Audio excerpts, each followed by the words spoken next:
Hi hello नमस्कार, मी सुषमा आपल्या चॅनलवर तुमचे सगळ्यांचे अगदी मनापासून स्वागत करते। आज आपण खाण्याचं कापड आणि लोकर वापरून मस्त असं नैवेद्याचं पान तयार करणार आहोत आणि मला खात्री आहे हे तुम्हाला बघताक्षणी आवडेल आणि नेहमीप्रमाणेच आपलं हे पान बाकीच्या पानांपेक्षा नक्कीच वेगळं असणार आहे। त्यामुळे व्हिडिओ स्किप न करता पूर्ण बघा।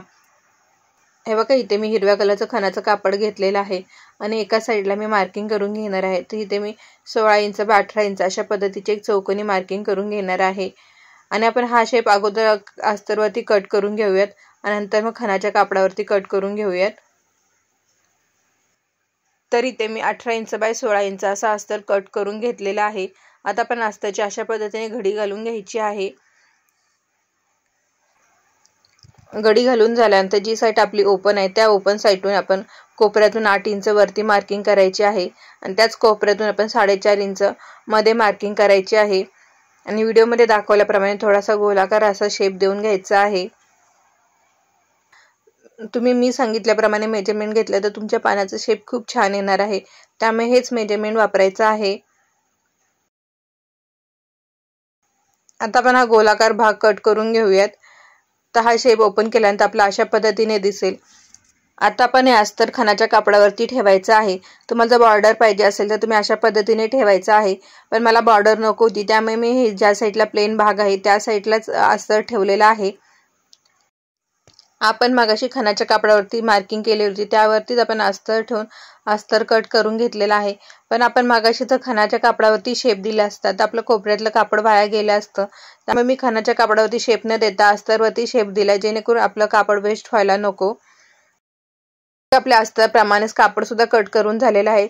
सेम आपण कॅनव्हास सुद्धा कट करून घेतलेला आहे।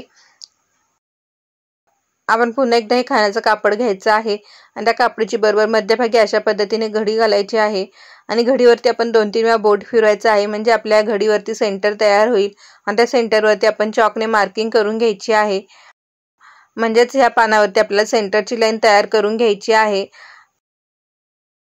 तर बघा, आपली आता कटिंग तयार आहे। आता आपण हे कसं स्टिचिंग करायचं हे बघूयात। आता आपण इथे फक्त खाण्याचं कापड घ्यायचं आहे आणि त्याच्यावरती जी मार्किंग केलेली होती त्या मार्किंगवरती लोकर ठेवायची आहे आणि आपण याच्यावरती आता शिलाई मारून घ्यायची आहे। तर शिलाई मारताना आपण काही चेंजेस केलेले नाहीत, आपल्या नेहमीची शिलाई असते त्याच पद्धतीने आपण शिलाई मारायची आहे। फक्त आपण ही लोकर ठेवताना बरोबर मार्किंग केलेली आहे त्या मार्किंगवरतीच ही लोकर ठेवायची आहे आणि लोकर ठेवताना अगदी आपण हलक्या हाताने ठेवायची आहे, म्हणजे आपण लोकर अजिबात ओढायची नाही किंवा अजिबात खेचायची नाहीये। फक्त लोकर आपण अशा पद्धतीने सरळ ठेवायची आहे आणि बरोबर आपण लोकरवरती शिलाई मारून घ्यायची आहे। मी तुम्हाला अगदी जवळून दाखवलेलं आहे, जेणेकरून तुम्हाला अगदी व्यवस्थित असं समजावं। आपला हा देठ म्हणजेच हा मधला भाग अजून व्यवस्थित दिसण्यासाठी आपण अजून एक लोकर लावणार आहोत। तर आपण ही दुसरी लोकर लावताना अगोदरच्या लोकरच्याच बाजूला लावायची आहे आणि मध्यापासून आपण ही लोकर अगोदरच्या लोकरवरती ठेवायची आहे आणि शिलाई मारून घ्यायची आहे, म्हणजेच आपण वरच्या साईडला जाड करणार आहोत आणि खालच्या साईडला असं बारीक बारीक करणार आहोत। जसं आपलं केळीचं पान सुरुवातीला जाड असतं नंतर बारीक होत जातं, सेम त्याच पद्धतीने आपण सुरुवातीला जाड करणार आहोत आणि नंतर बारीक बारीक करत जाणार आहोत। जर तुम्हाला अशी लोकरवरती शिलाई मारायला कठीण जात असेल तर तुमच्याकडे जर बिडिंगची मशीन असेल तर तो बिडिंगचा दाब असतो, तर तो दाब वापरून तुम्ही शिलाई मारलीत तर तुमचं काम सोपं होईल। त्याचप्रमाणे आता आपण तिसरी लोकर लावायची आहे।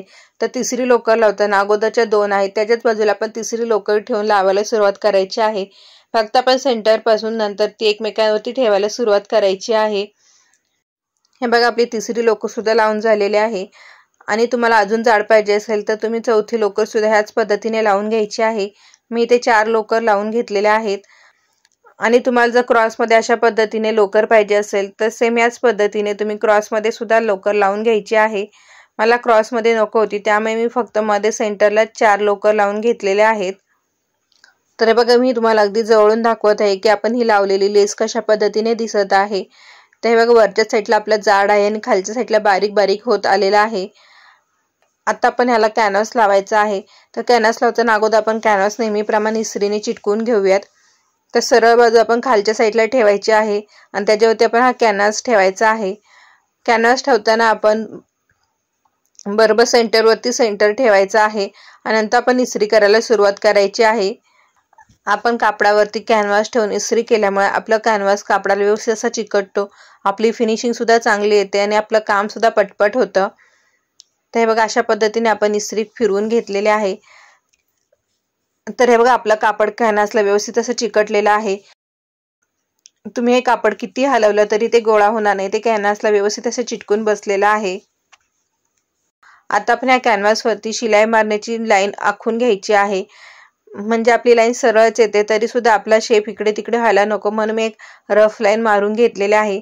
आता त्याच लाईनवरती आपण शिलाई मारून घ्यायची आहे। शिलाई मारताना अगोदर आपण अस्तर खाली ठेवायचं आहे, त्यानंतर खानाची सरळ बाजू खालच्या साईडला ठेवून कॅनव्हासची बाजू वरच्या साईडला येईल अशा पद्धतीने ठेवून आपण त्याच्यावरती शिलाई मारून घ्यायची आहे। ते बघा शिलाई मारून झाल्यानंतर एक्स्ट्राचं काही कापड असेल ते आपण कट करायचं आहे आणि जिथे आपला थोडासा राऊंड शेप आहे तिथे अशा पद्धतीने क्रॉस कट मारायचे आहेत। फक्त कट मारताना आपले शिलाईपर्यंत कट गेला नाही पाहिजे, एवढ्या गोष्टीची काळजी घ्यायची आहे। आता आपण हा वरचा भाग जो ओपन ठेवलेला होता त्या भागातून आपण हे केळीचं पान पलटी करून घ्यायचं आहे, त्यानंतर हाताने ते व्यवस्थित असं करून घ्यायचं आहे। हे आपण पलटी करून घेत आहोत। तोपर्यंत जे नवीन आहेत त्यांच्यासाठी आपल्या चॅनलवरती काय काय बघायला मिळेल हे अगदी मी तुम्हाला 2 मिनिटात सांगते। तर आपल्या चॅनलवरती तुम्हाला शिलाई रिलेटेड प्रत्येक गोष्ट बघायला मिळेल, म्हणजे मार्केटमध्ये येणारा नवीन प्रकार सगळ्यात अगोदर आपल्या चॅनलवरती बघायला मिळतो। आणि तो पॅटर्न मी कसा करायचा हे सांगत नाही, तर तो परफेक्ट फिनिशिंगमध्ये कसा करायचा हे सांगत असते। तसेच तुमच्या रिक्वेस्टप्रमाणे सुद्धा व्हिडिओ बनवत असते। तसेच आपण घरातल्या वस्तू वापरून कशा छान छान क्रिएटिव्ह वस्तू बनवू शकतो हेही मी तुम्हाला सांगत असते। त्यामुळे तुम्हाला जर शिलाई कामामध्ये इंटरेस्ट असेल तर प्लीज आपल्या चॅनलला सबस्क्राईब करून आपल्या फॅमिलीमध्ये सहभागी व्हा।